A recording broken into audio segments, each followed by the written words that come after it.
video ay bibisitahin naman natin yung Taob Cave dito sa Pasay Eastern Samar. Tara, samahan niyo ako.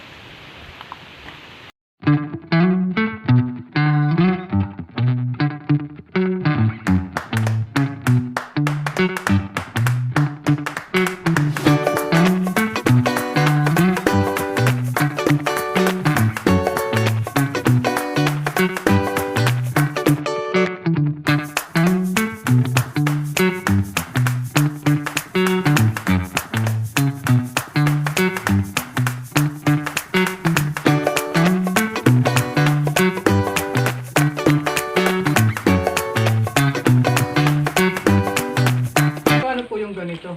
900 itong single. 900 daw yung single, mga sangkay, banig daw. Banig, di ba, Nay?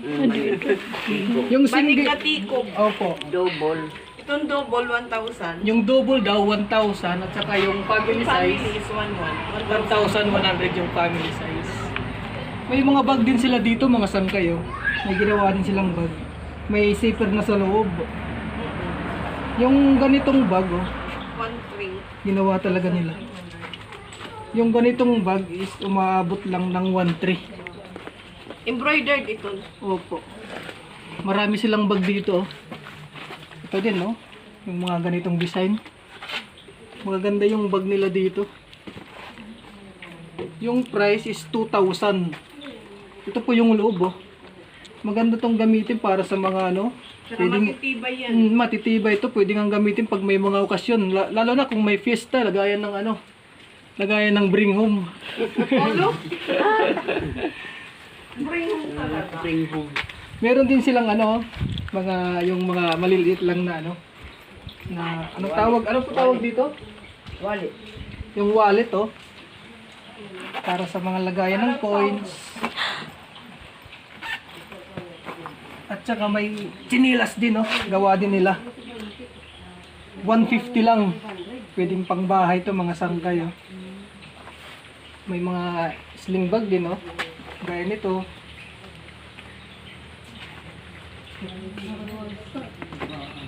Sling bag. Ito, meron din ganito. Lagayan ng laptop ata to, mga sangkay. Ito, oh. Maabot lang ng 1,000. At may sombrero din.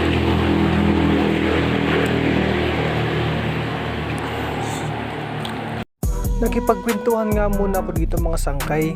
Maganda kasing tambayan dito, mga sangkay, kasi malamig.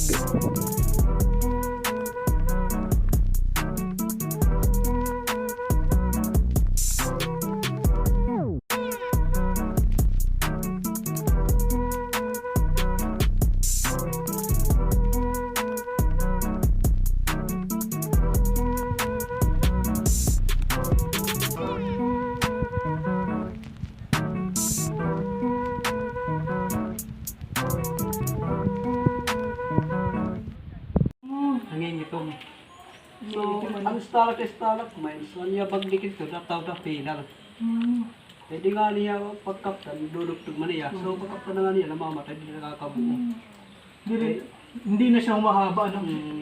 So, So buhay pala yung bato na yan, Boko. buhay pa yan. So, ang mga nagpumiso natin, nakaka-form sila ng design. Katulad ng hayo, ay nagagalaw sila ng katulad ng mga mill. Yun sila, oh. Ito nga, yan. Ito. Parang tambayan, no? Hindi, so ito po, kung palangitan yung mga bebes namin, kung matutulog, pagkatapos sila magawa ng mga banig, papahinga.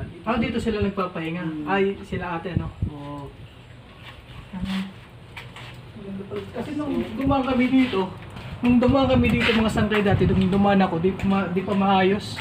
Wala pa yung ano, yung Wala pa. ganito, yung I love Saob, wala pa. Kailan na-discover ito yan?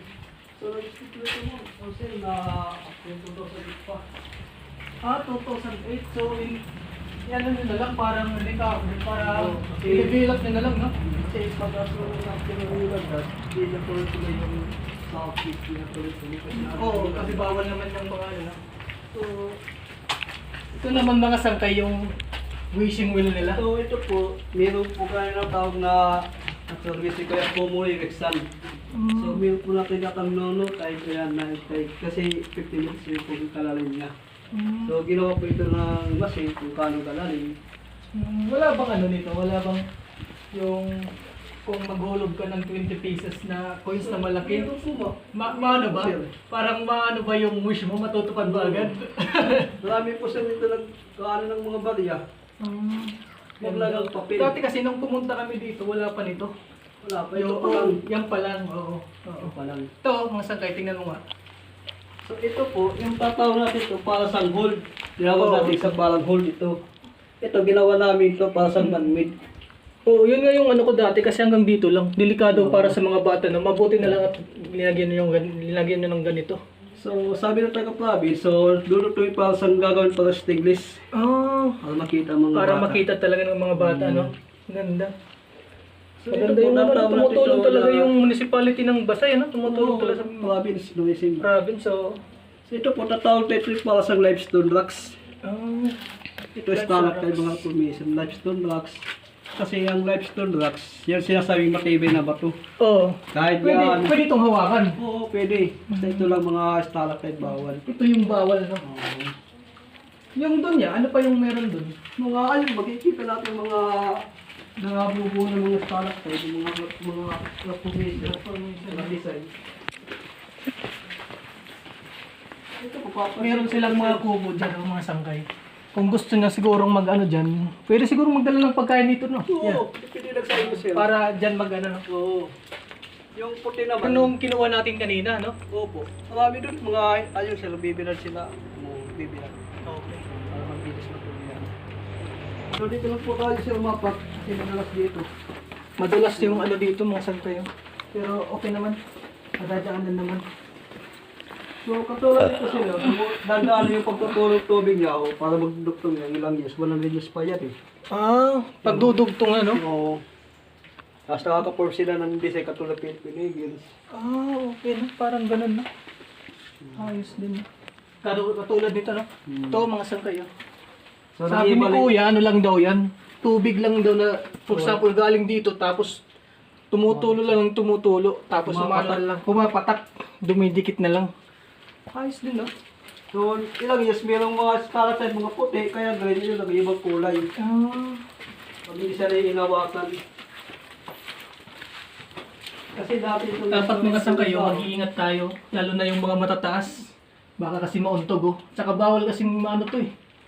Bawal daw hawakan, bawal din maano, di ba? So ito lang, mga limestone kasi ito, wala mga ano. Masyadong mababa na dito mga sangkay. Pero malamig, di. Tuman maupay. Ito, malapit na ito dumikit to, malapit na dumikit. Malapit na dumikit. Ah, Yan o, pitulog ko tubig yan o, okay. mga patak. So ito lang gimna sa okay. Diretso pa, pahaba pa din diretso. Oo, nakadiretso na kami doon. Nakadiretso na kami doon, pero ano, parang ganito lang naman yung ano doon, di ba? Kaya okay na naman, huwag na tayong dumiretso. Kasi baka madulas. Huwag na tayong dumiretso mga sangkay kasi madulas. Ano pala pangalan mo yan? Arnel, Ikaw yung tour guide dito. mga bisita tour guide. Ah, si Kuya Arnel pala, kung gusto niyo pumunta dito mga sangkay sa Ob Cave dito sa Basaya, hanapin niyo lang si Kuya Arnel. Arnel Sildo. Seldo. Siya po yung mag-guide sa inyo dito sa Ob Cave.